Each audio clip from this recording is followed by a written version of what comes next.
Olá, Vivi, sem mimimi no ar. E você já sabe do seu compromisso com a gente, não é? Tem o seu primeiro C do curtir, o seu like, like, muda tudo pra gente e não custa nada pra você. Vai deixando o seu joinha, joinha que muda tudo pra gente, porque a plataforma, o YouTube fala, e não é que o programa, o pessoal gosta mesmo, tem relevância? Passou uma notícia pela Gazeta do Povo e a gente não teve tempo de comentar aqui, e tem um espectador querido, Zaqueu Silva, que é de Maringá, e pediu para te ouvir sobre essa decisão da primeira vara da Justiça Federal de Maringá, no Paraná, publicada na última segunda-feira, há uma semana, Pavi, que determinou que a União pague R$20 mil como indenização por danos morais a um ex-deputado estadual paranaense, devido a um erro procedimental adotado pelo ministro do Supremo Tribunal Federal, Alexandre de Moraes. O erro envolveu a manutenção do bloqueio do perfil do político no Instagram por 6 meses. O bloqueio em contas do ex-deputado no Instagram, no X, o antigo Twitter, e no Facebook, ocorreu em novembro de 2022 por determinação de Alexandre de Moraes, sem comunicação ou justificativa prévia ao ex-parlamentar. O desbloqueio só aconteceu em maio do ano passado. Este caso não é isolado e representa outras decisões da Justiça que vêm atingindo parlamentares nos últimos anos no Brasil, bloqueando suas contas em redes sociais. Na decisão, o magistrado José Giacomo Gimenez avalia que o ex-deputado é uma figura pública e utiliza as redes sociais para se comunicar com eleitores, amigos e clientes, o que lhe causou grande prejuízo e constrangimento.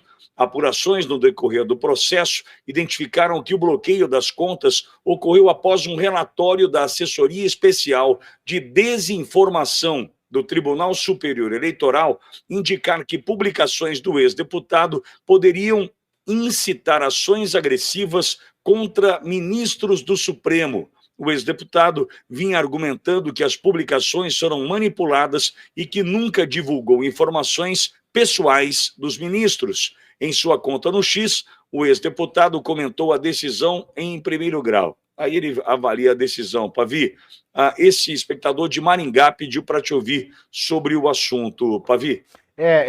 Isso é interessante porque eu vi essa notícia quando saiu e muita gente me perguntou, mesmo fazendo um paralelo do caso Clezão, né? Por exemplo, a União é condenada por erro judicial do Alexandre de Moraes. Existem duas... Quando acontece uma decisão judicial, nós temos, nós cidadãos comuns, duas vertentes. Primeiro é a vertente civil, segundo é a vertente criminal. A vertente civil, ela trata dos ilícitos que não são crime. O que é um ilícito que não é crime? É algo injusto que não é considerado pelas leis penais um crime. É assim mesmo. Aquilo que é considerado crime vai para a seara penal e outras injustiças que não estejam elencadas como crime, se eu acho que aquilo é injusto, eu vou reclamar uma indenização na esfera civil. Na esfera civil, então, nós temos que quando alguém faz um mal, a gente fala, alguém fez alguma coisa injusta comigo. Então a gente leva o caso para o judiciário e pede para ser indenizado ou por danos materiais, se aquela ação injusta fez a gente perder dinheiro, ou por danos morais, se aquela ação injusta nos causou sofrimento, nos causou vergonha, nos causou discriminação, nos diminuiu perante a sociedade. Eu posso também pedir dano estético. Se aquele injusto me causou um enfeiamento, por exemplo. Eu posso pedir também os chamados lucros cessantes. Eu não perdi dinheiro, mas eu deixei de ganhar. E por fim existe uma corrente na doutrina do direito que fala da perda de uma chance. Por exemplo, eu não pude concorrer porque alguém injustamente me impediu. Então ele tem que me indenizar em algo que me compense pela perda dessa chance. Mas essa questão da perda da chance é algo ainda muito nebuloso no Brasil. Então a gente tem no Brasil o lucro cessante, eu não perdi dinheiro, mas deixei de ganhar por culpa do injusto de alguém. O dano moral, o sofrimento, o apequenamento, o dano estético, o afeamento. Eu fiquei com uma cicatriz horrorosa na cara e o dano material quando eu perdi dinheiro. Quando é um crime, a justiça que vai julgar isso é a justiça criminal. Quando eu falo de um ilícito civil, eu posso entrar com uma ação tanto contra o autor desse injusto, tanto contra o autor do injusto, quanto contra o patrão desse injusto. É a chamada responsabilidade civil objetiva. Por quê? Um empregado no desempenho das suas funções, quando causa um dano a alguém, um ilícito, um injusto, que não é crime, o seu patrão, ele pode ser chamado a indenizar e depois ele tem o direito de regresso. Ou seja, ele foi condenado, pagou a indenização, então ele tem o direito de receber de volta do funcionário aquilo que ele teve que gastar com indenização. No caso do ministro Alexandre, ele é funcionário da União. Então, moveram uma ação para pedir indenização por um erro judicial que causou esses danos morais a esse ex-deputado, e a União foi condenada. E a União, depois de pagar, quando acabar o processo, se ela pagar a indenização, ela tem o direito de repetir o indébito, ou seja, pedir que o Alexandre de Moraes ressarça os cofres públicos. Agora, já quando um empregado ou um ministro, um juiz comete um erro judicial e disso decorre um crime, como é o caso do crime de abuso de autoridade, existem as duas vertentes. A vertente civil, porque uma vítima de um crime sempre sofre um dano moral. Sempre. A vítima do crime já tem direito a um dano moral. Isso é fato. Pode ser que ela tenha um dano moral material também. Pode ser que ela tenha um dano estético, pode ser que ela tenha um lucro cessante, ela tenha deixado de ganhar por conta do crime.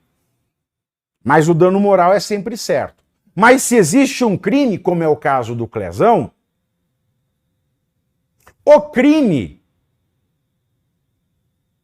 se o caso do crime envolve um ministro do Supremo, essa ação só pode ser julgada pelo Supremo, porque o ministro do Supremo tem o foro especial por prerrogativa de função.